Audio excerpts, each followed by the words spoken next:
ഓം ശ്രീ ഗുരവേ നമഃ. ഉണ്ണികൾക്കു 108 ഗുരുദേവ കഥകൾ. അധ്യായം 34.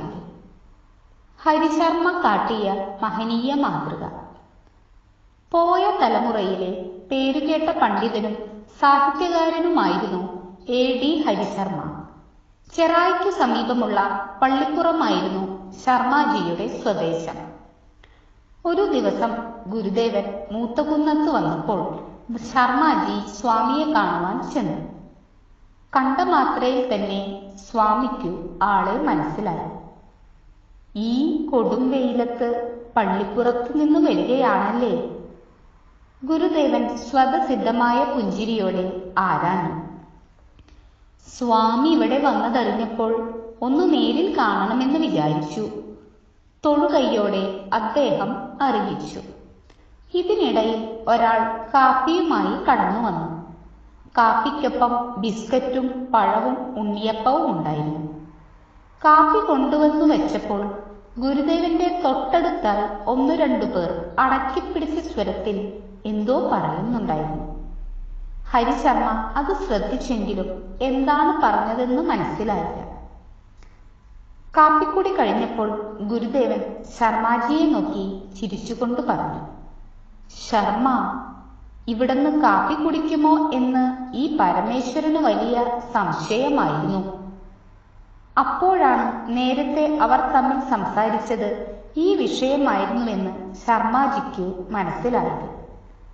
അദ്ദേഹം ഗൗഡ സാരസ്വത ബ്രാഹ്മണനായിരുന്നു. അത്തരം സവർണ സമുദായക്കാർ അക്കാലത്ത് ഈഴവരുമായി ബന്ധപ്പെടുകയോ ഒന്നിച്ചിരുന്ന് ആഹാരം കഴിക്കുകയോ ഒന്നും ചെയ്തിരുന്നില്ല. പക്ഷേ പരമേശ്വരനും കൂട്ടരും വളരെ രഹസ്യമായി പറഞ്ഞ ഈ കാര്യം ഗുരുദേവൻ എങ്ങനെ അറിഞ്ഞുവെന്നത് അവരെ അത്ഭുതപ്പെടുത്തി. ശർമ്മ ഉയർന്ന ജാതിയിൽ പിറന്ന ആളായിട്ടും നമ്മളോടൊപ്പം കാപ്പി കുടിക്കുവാൻ അദ്ദേഹത്തിന് യാതൊരു പ്രയാസവും ഉണ്ടായില്ല. ഒന്ന് ചോദിക്കട്ടെ, നിങ്ങളിൽ എത്ര പേർ പുലയരോടൊപ്പം ഇരുന്ന് അവരുടെ കാപ്പി കുടിച്ചിട്ടുണ്ട്?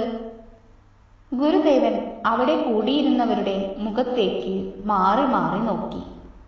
എല്ലാവരും തലയും താഴ്ത്തി ഇരുന്നതല്ലാതെ ഒരക്ഷരം മിണ്ടിയില്ല.